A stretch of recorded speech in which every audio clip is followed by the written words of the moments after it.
ओम शांति। 6 दिसंबर 2022 के ईश्वरीय महावाक्य। पहले सुनते हैं मुरली के मुख्य पॉइंट्स।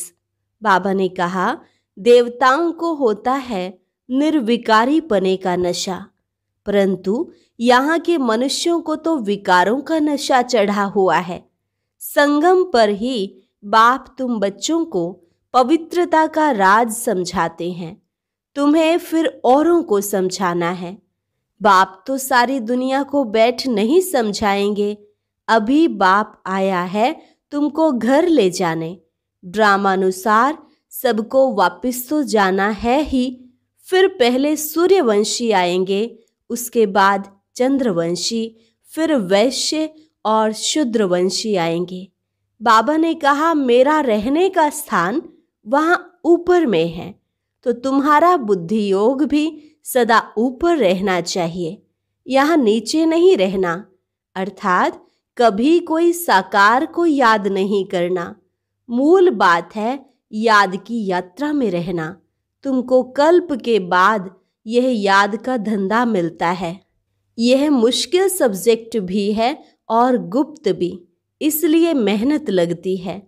तुम बुद्धि में ज्ञान का सिमरन करते रहो, फिर मित्र संबंधियों को भी ज्ञान सुनाओ।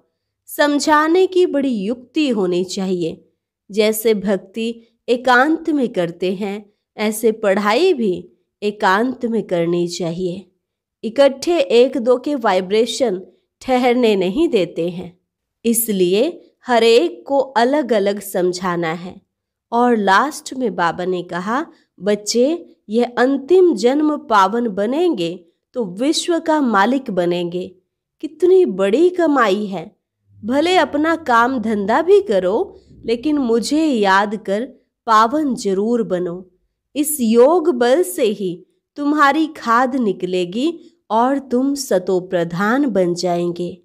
अब सुनते हैं महावाक्यों को विस्तार से। मुरली का सार। मीठे बच्चे, 3 बाप का राज सबको कहानी मिसल सुनाओ। जब तक बेहद के बाप को पहचान कर पावन नहीं बने हैं, तब तक वर्षा मिल नहीं सकता। प्रश्न, बाबा बिल्कुल ही नया है, उसने तुमको अपना कौन सा परिचय दिया है? उत्तर, बाबा को मनुष्यों ने हजारों सूर्य से तेजोमय कहा, लेकिन बाबा कहता, मैं तो बिंदी हूं। तो नया बाबा हुआ ना।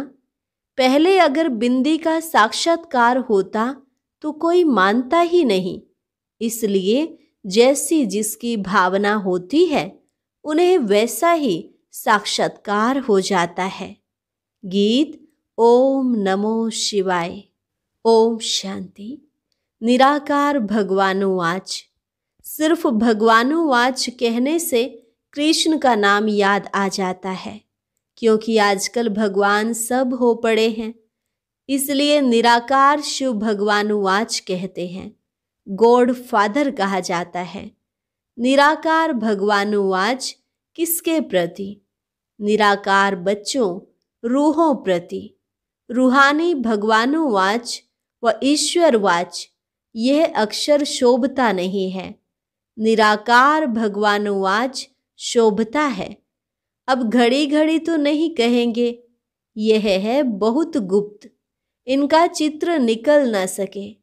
बिंदी बनाकर भगवानुवाच लिखें तो कोई मानेंगे नहीं।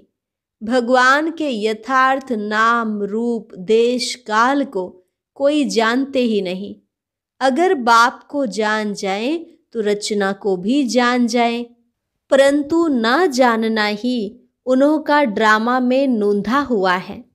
तब तो फिर बाप आकर अपनी पहचान दे।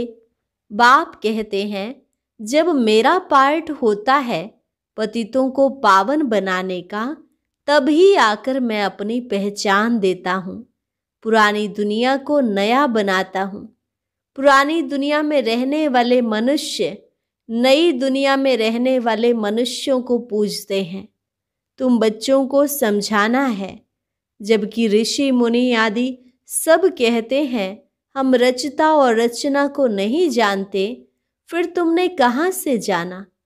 अगर तुम बाप को, रचना को जानते हो तो हमको नॉलेज दो। कभी कोई को दे नहीं सकते, वर्षा दे न सके। तुम बच्चों को बाप से वर्षा मिल रहा है। तुम जानते हो बेहद का बाप आया हुआ है नई दुनिया का वर्षा अथवा सुख देने।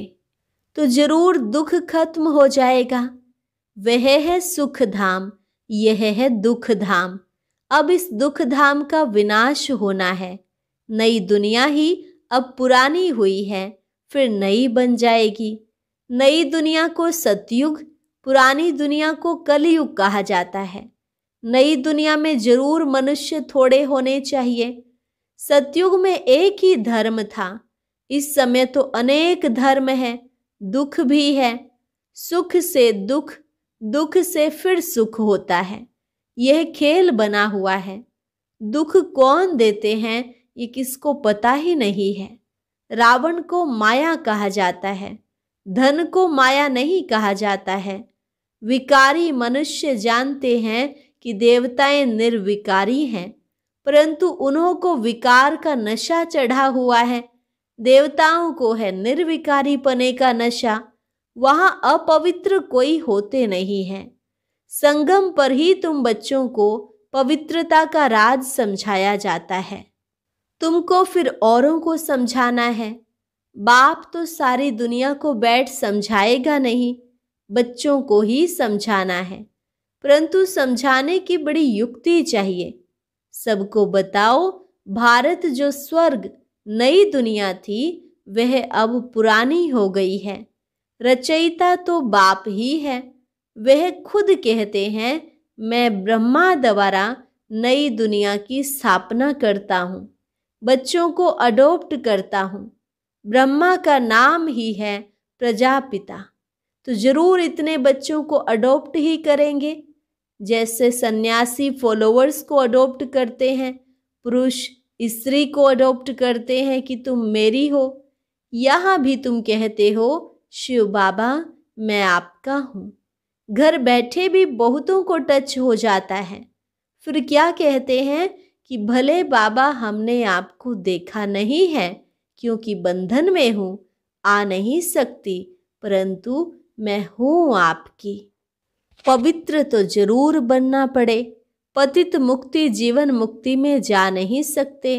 पतित पुकारते हैं कि आओ आकर पावन बनाओ। तुम बच्चों को समझाना चाहिए कि भारत स्वर्ग था।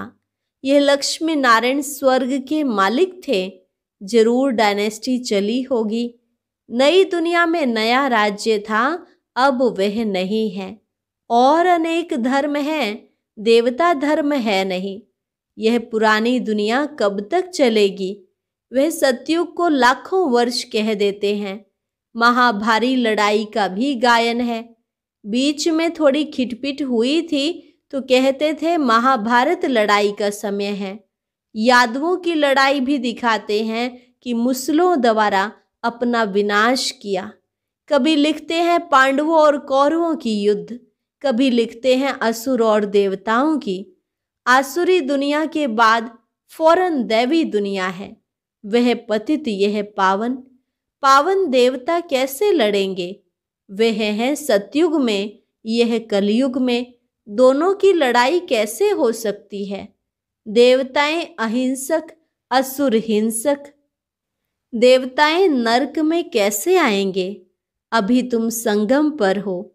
नई दुनिया स्थापन होती है, उसके लिए तुम पुरुषार्थ कर रहे हो। दो बाप का राज भी कहानी मिसल समझाना चाहिए। सतयुग में है एक बाप। बेहद के बाप को याद करते ही नहीं, क्योंकि सुख धाम है।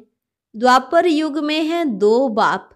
लौकिक बाप होते भी पारलौकिक बाप को याद करते हैं। आत्मा ही अपने बाप को याद करती है, क्योंकि आत्मा ही दुख सहन करती है। पुण्य आत्मा, पाप आत्मा, आत्मा ही सुनती है। संस्कार आत्मा में है। जिनमें दैवी संस्कार नहीं है, वह दैवी संस्कार वालों का गायन करते हैं। गाया भी जाता है, आपे ही पूज्य, आपे ही पुजारी।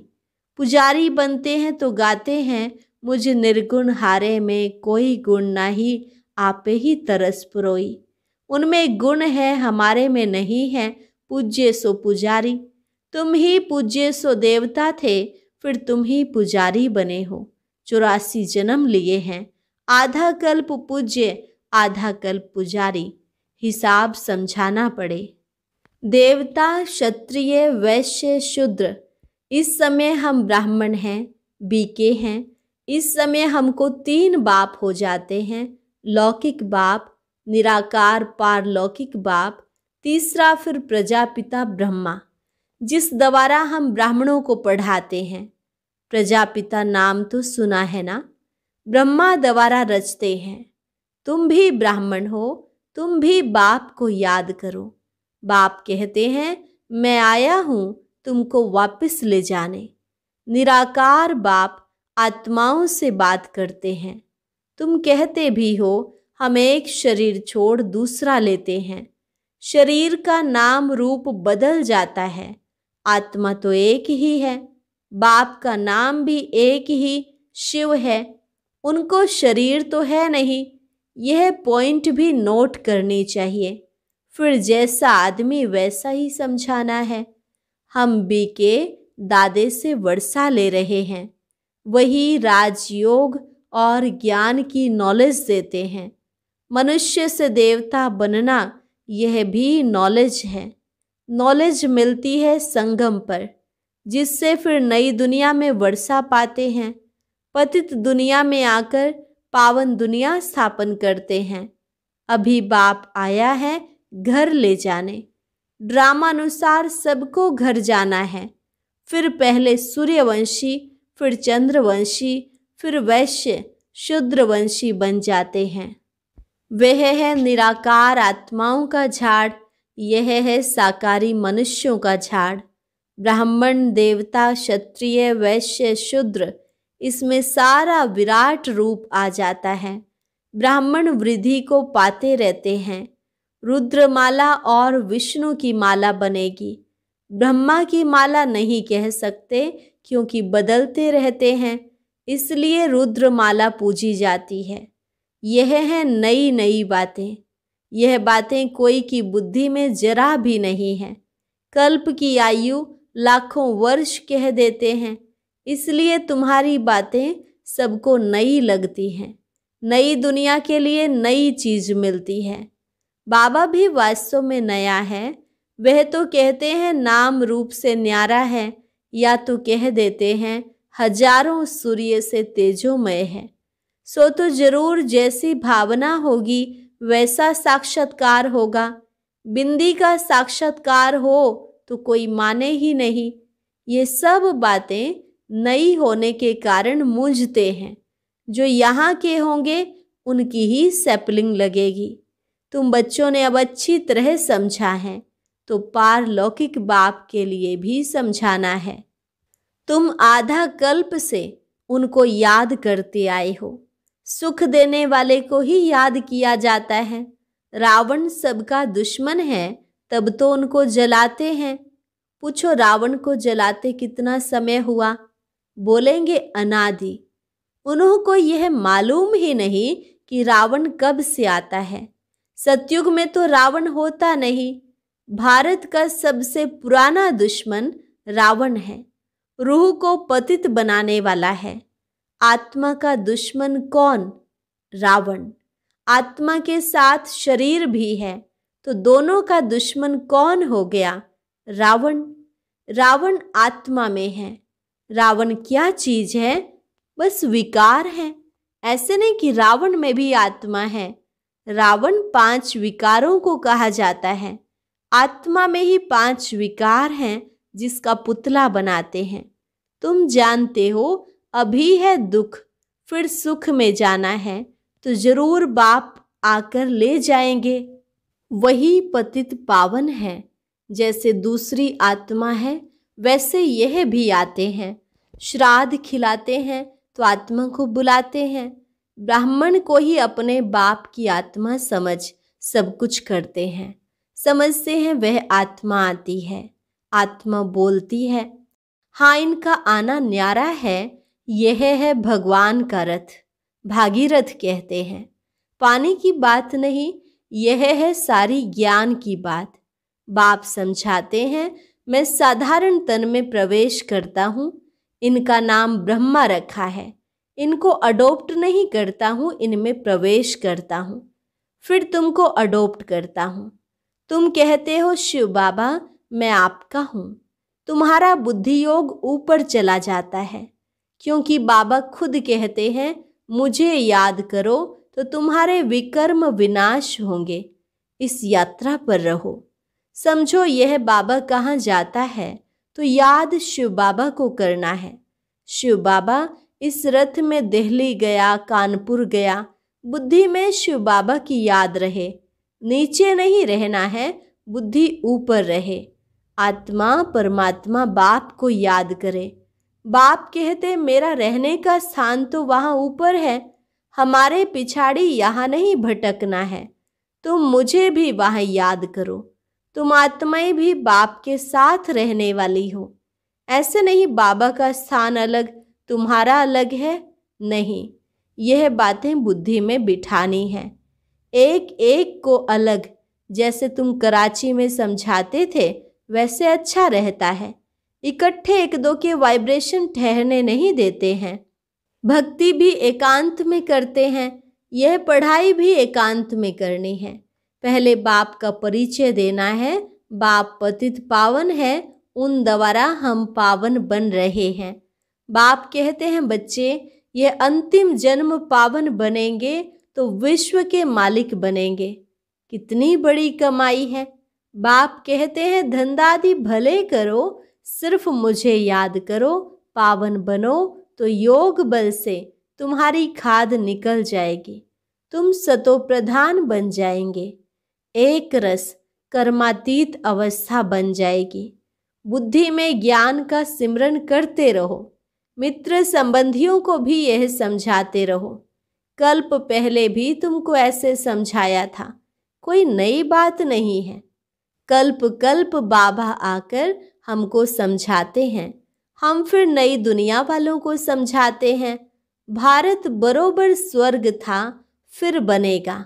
यह चक्र फिरता रहता है। सतयुग को लाखों वर्ष कैसे हो सकते हैं? इतनी आदमशुमारी कहाँ है? फिर तो अनगिनत हो जाए। 4 युग हैं, हर एक युग की आयु 1250 वर्ष है। जैसे तुमने समझा है वैसे समझाते रहेंगे। झाड़ की वृद्धि होती रहेगी। कभी ग्रहचारी बैठती है, फिर उतरती जाती है। बाप कहते हैं समझाना बहुत सहज है। अल्फ बे मूल बात है, याद की यात्रा, मेहनत भी है। कल्प के बाद यह याद का धंधा मिलता है, परंतु है गुप्त। यह मुश्किल सब्जेक्ट है। अल्फ को याद करना, अल्फ को ही भूले हो। भगवान को कोई जानते नहीं। गाया भी जाता है सतगुरु बिगर घोर अंधियारा। सोजरे में एक सतगुरु ही ले जाते हैं। अच्छा, मीठे मीठे सिक्की लधे बच्चों प्रति माता पिता बाप दादा का याद प्यार और गुड मॉर्निंग। रूहानी बाप की रूहानी बच्चों को नमस्ते। रूहानी बच्चों की रूहानी बाप दादा को नमस्ते नमस्ते, गुड मॉर्निंग। धारणा के लिए मुख्य सार। पहली पॉइंट, योग बल से आत्मा को सतोप्रधान बनाकर एक रस कर्मातीत अवस्था तक पहुंचना है। याद की गुप्त मेहनत करनी है। एकांत में पढ़ाई करनी है। बाप से मुक्ति जीवन मुक्ति का वर्षा लेने के लिए इस अंतिम जन्म में पवित्र जरूर बनना है। वरदान, एक पॉइंट शब्द की स्मृति से मन बुद्धि को नेगेटिव के प्रभाव से बचाने वाले नंबर 1 विजयी भव। एक पॉइंट शब्द की स्मृति से मन बुद्धि को नेगेटिव के प्रभाव से बचाने वाले नंबर 1 विजयी भव। वर्तमान समय विशेष माया का प्रभाव मन में नेगेटिव भाव और भावना पैदा करने व यथार्थ महसूसता को समाप्त करने का चल रहा है। इसलिए पहले से ही सेफ्टी का साधन अपनाओ। इसका विशेष साधन है सिर्फ एक पॉइंट शब्द। कोई भी संकल्प, बोल व कर्म व्यर्थ है तो उसे पॉइंट लगा दो, तब नंबर 1 विजयी बन सकेंगे। माया के स्वरूपों को पहचानो, सीजन को पहचानो और स्वयं को सेफ कर लो। स्लोगन: संगम पर जिन्हें सेवा का श्रेष्ठ भाग्य प्राप्त है वही पद्मापदम भाग्यवान है। संगम पर जिन्हें सेवा का श्रेष्ठ भाग्य प्राप्त है वही पद्मापदम भाग्यवान है। अच्छा, और अब सुनते हैं आज का अव्यक्त ज्ञान मोती।